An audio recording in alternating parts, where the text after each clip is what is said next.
പുറപ്പാട് പുസ്തകം 15-ാം അധ്യായം. മോശയും ഇസ്രായേൽ മക്കളും അന്ന് യഹോവയ്ക്ക് സങ്കീർത്തനം പാടി ചൊല്ലിയത് എന്തെന്നാൽ, ഞാൻ യഹോവയ്ക്ക് പാട്ടുപാടും.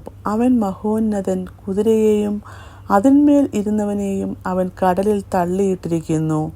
എൻ്റെ ബലവും എൻ്റെ ഗീതവും യഹോവയത്രേ. അവൻ എനിക്ക് രക്ഷയായി തീർന്നു. അവൻ എൻ്റെ ദൈവം, ഞാൻ അവനെ സ്തുതിക്കും. അവൻ എൻ്റെ പിതാവിൻ ദൈവം, ഞാൻ അവനെ പുകഴ്ത്തും. യഹോവ യുദ്ധവീരൻ, യഹോവ എന്നും അവൻ്റെ നാമം. ഫറവോൻ്റെ രഥങ്ങളെയും സൈന്യങ്ങളെയും അവൻ കടലിന്മേൽ തള്ളിയിട്ടു.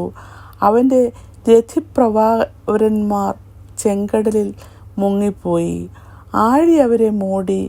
അവർ കല്ലുപോലെ ആഴത്തിൽ താണു. യഹോവേ, നിന്റെ വലങ്കൈ ബലത്തിൽ മഹത്വപ്പെട്ടു. യഹോവേ, നിന്റെ വലങ്കൈ ശത്രുവിനെ തകർത്തു കളഞ്ഞു. നീ എതിരാളികളെ മഹത്വപ്രഭാതത്താൽ സംഹരിക്കുന്നു. നീ നിന്റെ ക്രോധം അയക്കുന്നു, അത് അവരെ താളടിയെപ്പോലെ ദഹിപ്പിക്കുന്നു. നിന്റെ മൂക്കിലെ ശ്വാസത്താൽ വെള്ളം കുന്നിച്ചുകൂടി. പ്രവാഹങ്ങൾ ചിറ പോലെ നിന്നു. ആഴങ്ങൾ കടലിൻ്റെ ഉള്ളിൽ ഉറച്ചുപോയി. ഞാൻ പിന്തുടരും, പിടിക്കും, കൊള്ള പങ്കിടും. എൻ്റെ ആശ അവരാൽ പൂർത്തിയാകും. ഞാൻ എൻ്റെ വാൾ ഊരും, എൻ്റെ കൈ അവരെ നിഗ്രഹിക്കുമെന്ന് ശത്രു പറഞ്ഞു. നിന്റെ കാറ്റിനെ നീ ഊതിച്ച് കടൽ അവരെ മൂടി. അവർ ഈയം പോലെ പെരുവെള്ളത്തിൽ താണു. യഹോവേ, ദേവന്മാരിൽ നിനക്ക് തുല്യനാർ.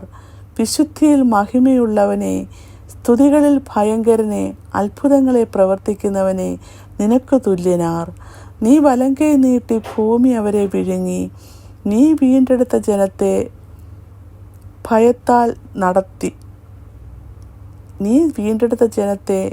ദയയാൽ നടത്തി. നിന്റെ വിശുദ്ധ നിവാസത്തിലേക്ക് നിന്റെ ബലത്താൽ അവരെ കൊണ്ടുവന്നു. ജാതികൾ കേട്ടു നടുങ്ങുന്നു. ഫെലിസ്ത്യ നിവാസികൾക്ക് ഭീതി പിടിച്ചിരിക്കുന്നു. ഏദോമ്യ പ്രഭുക്കന്മാർ ഭ്രമിച്ചു. മോവാബിയ മുമ്പന്മാർക്ക് കമ്പം പിടിച്ചു. കനാന്യ നിവാസികളെല്ലാം ഉരുകിപ്പോകുന്നു. ഭയവും ഭീതിയും അവരുടെ മേൽ വീണു. നിൻ ഭുജമഹാത്മ്യത്താൽ അവർ കല്ലുപോലെയായി. അങ്ങനെ യഹോവേ, നിന്റെ ജനം കടന്ന്, നീ സമ്പാദിച്ച ജനം കടന്നുപോയി. നീ അവരെ കൊണ്ടുചെന്ന് തിരുനിവാസത്തിനൊരുക്കിയ സ്ഥാനത്ത്, യഹോവേ, നിന്റെ അവകാശ പർവ്വതത്തിൽ നീ അവരെ നട്ടു. കർത്താവേ, തൃക്കൈ സ്ഥാപിച്ച വിശുദ്ധ മന്ദിരത്തെങ്കിൽ തന്നെ യഹോവ എന്നുമെന്നേക്കും രാജാവായി വാഴും. എന്നാൽ ഫറവോൻ്റെ കുതിര അവൻ്റെ രഥവും കുതിരപ്പടയുമായി കടലിൻ്റെ നടുവിൽ ഇറങ്ങിച്ചെന്നപ്പോൾ യഹോവ കടലിലെ വെള്ളം അവരുടെ മേൽ മടക്കി വരുത്തി. ഇസ്രായേൽ മക്കളോ കടലിൻ്റെ നടുവിൽ ഉണങ്ങിയ നിലത്തുകൂടി കടന്നുപോന്നു. അഹരോൻ്റെ സഹോദരി മിരിയാം എന്ന പ്രവാചകി കയ്യിൽ തപ്പ് എടുത്ത് സ്ത്രീകളെല്ലാവരും തപ്പുകളോടും നൃത്തങ്ങളോടും കൂടെ അവളുടെ പിന്നാലെ ചെന്നു.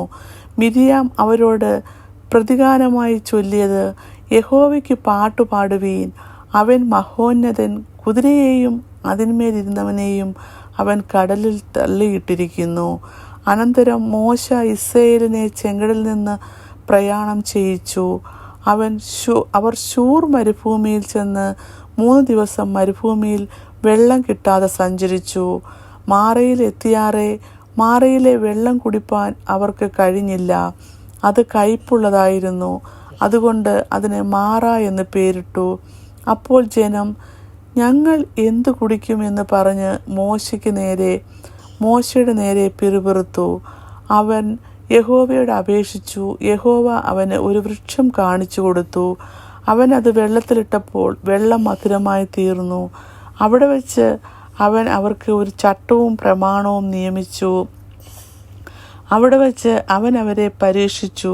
നിന്റെ ദൈവമായ യഹോവയുടെ വാക്ക് നീ ശ്രദ്ധയോടെ കേട്ട് അവന് പ്രസാദമുള്ളത് ചെയ്യുകയും അവൻ്റെ കൽപ്പനകൾ അനുസരിച്ച് അവൻ്റെ സകല വിധികളും പ്രമാണിക്കുകയും ചെയ്താൽ, ഞാൻ മിസ്രൈമ്യർക്ക് വരുത്തിയ വ്യാധികളിൽ ഒന്നും നിനക്ക് വരുത്തുകയില്ല. ഞാൻ നിന്നെ സൗഖ്യമാക്കുന്ന യഹോവ ആകുന്നു എന്ന് അരുളി ചെയ്തു. പിന്നെ അവർ എലീമിലെത്തി. അവിടെ 12 നീരുറവയും 70 ഈത്തമ്പനയും ഉണ്ടായിരുന്നു. അവർ അവിടെ വെള്ളത്തിനരികെ പാളയമിറങ്ങി. ഇങ്ങനെ 15-ാം അധ്യായം അവസാനിക്കുന്നു.